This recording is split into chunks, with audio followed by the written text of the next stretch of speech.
किसी ने बड़े कमाल की बात कही है कि सौभाग्यशाली होते हैं वह लोग जिन्हें समय और समझ दोनों एक साथ मिल जाती हैं। क्योंकि दोस्त, अक्सर समय पर समझ नहीं आती और जब तक समझ आती है तब तक समय निकल चुका होता है।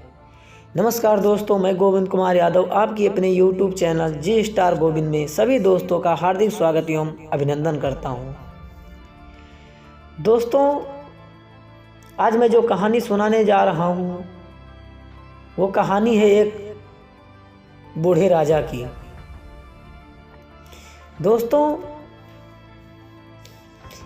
एक राजा बूढ़ा हो चुका था। उम्र के इस पड़ाव में वो उत्सव मनाना चाहता था। साथियों, अपने मित्रों के साथ बड़ा कार्यक्रम करना चाहता था। वो सभी मित्रों को बुलाता है अपने कई देशों से और अपनी इस कार्यक्रम की शोभा बनाने के लिए उसने एक अपने सबसे प्रसिद्ध नर्तकी को भी बुलाता है। उसको भी शोभा बढ़ाने के लिए बुलाया जाता है और उस कार्यक्रम में अपने गुरु को भी बुलाता है। साथियों, कार्यक्रम शुरू हुआ। उस राजा ने अपने गुरुदेव को भी कुछ स्वर्ण मुद्राएं दी कि आप भी इस नर्तकी को पुरस्कृत कर दीजिएगा। शानदार सा रंगारंग प्रोग्राम शुरू हुआ। दरबार में जो राजा की बिटिया थी, राजकुमारी, वो भी वहीं बैठी हुई थी और जो राजा का बेटा था योगराज, वो भी बैठा हुआ था, जिसे राजा घोषित कर दिया गया था, वो भी बैठा हुआ था। साथियों, कार्यक्रम चल रहा था। हर कोई इस परफॉर्मेंस पर ताली बजा रहा था। कार्यक्रम चलते चलते रात के तकरीबन 4 बज गया था। उस नर्तकी ने देखा कि जो उसका तबला वाला था वो थोड़ा उगने लगा था, उसको नींद आने लगी थी। दोस्तों, तो नर्तकी ने देखा और एक दोहा पढ़ा उसको उठाने के लिए, जो इस प्रकार है।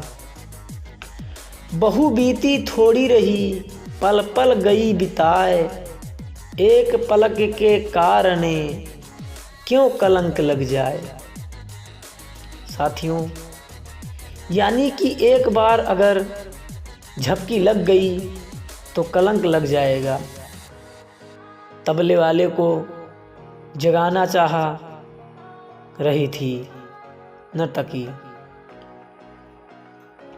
अभी तक इतने अच्छे से सब कार्यक्रम हुआ है,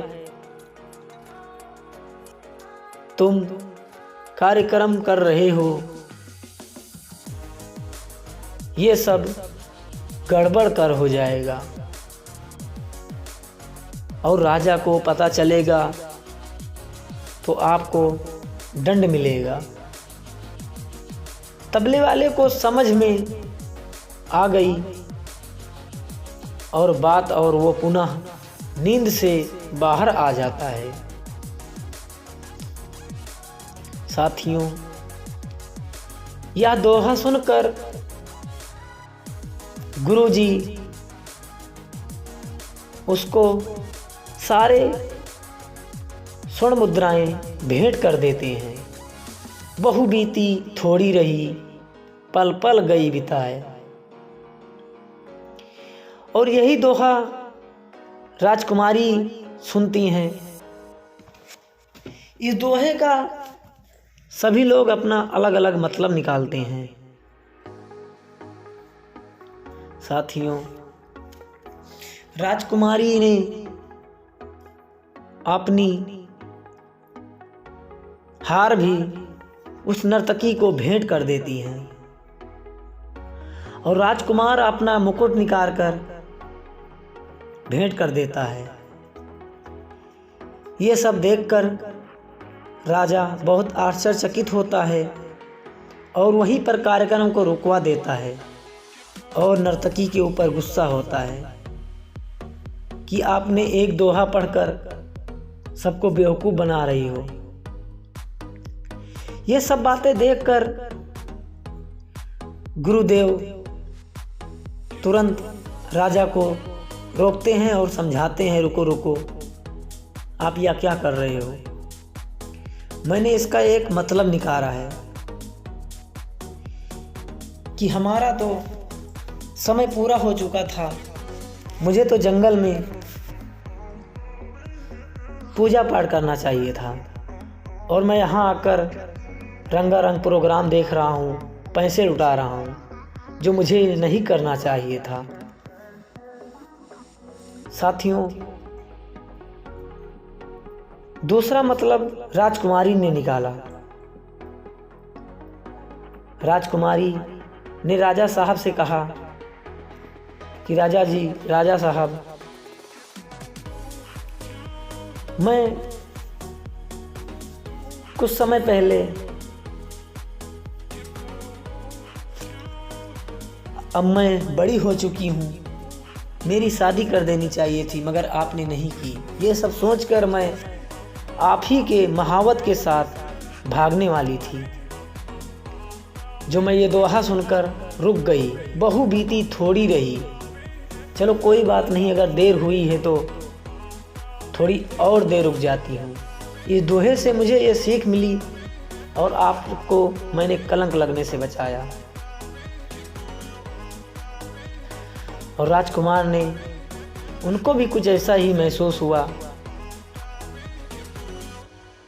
राजकुमार बोलते हैं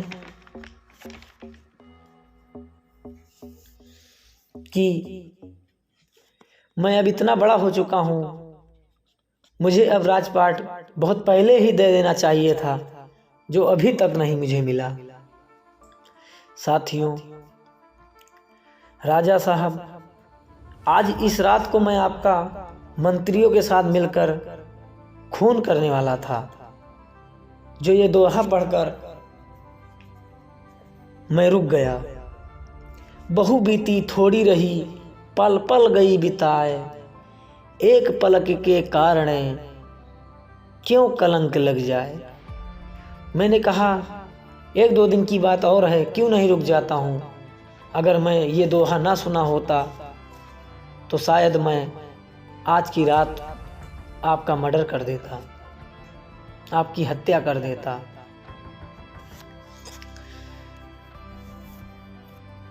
ये सब बातें सुनकर राजा को अपनी गलती का एहसास हुआ और वो रानी की अपने मनपसंद के लड़के के साथ शादी करा देते हैं और लड़के को भी राजा बना देते हैं और उसकी शादी करा देते हैं। साथियों, ये कहानी तो बहुत छोटी सी है मगर इसका सार बहुत बड़ा है। दोस्तों, हम सब भी अपनी लाइफ में हमें लगता है हम बहुत सब सब्र कर चुके हैं, अब हमसे आगे नहीं हो रहा है, हम आगे नहीं बढ़ पा रहे हैं, अपनी मंजिल की ओर बढ़ते हैं, अपने टारगेट को अचीव करने के लिए बढ़ते हैं। लेकिन कई बार हमें लगता है बस हमारा सब्र टूट रहा है कि अब बहुत हो गया, कुछ और करते हैं, उसको छोड़ देते हैं जो आप कर रहे हो। बहु बीती थोड़ी रही, थोड़ा समय बचा है। दोस्तों,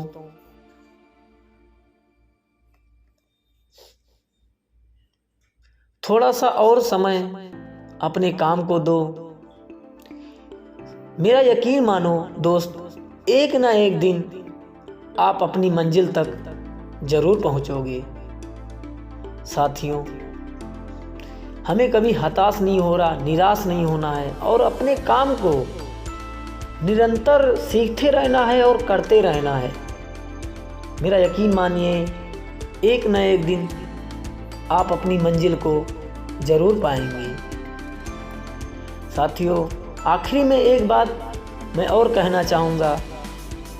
मुश्किलों में भाग जाना आसान होता है, ज़िंदगी का हर पहलू इम्तिहान होता है। भागने वालों को कुछ नहीं मिलता ज़िंदगी में, भागने वालों को कुछ नहीं मिलता ज़िंदगी में, लड़ने वालों के कदम में सारा जहां होता है।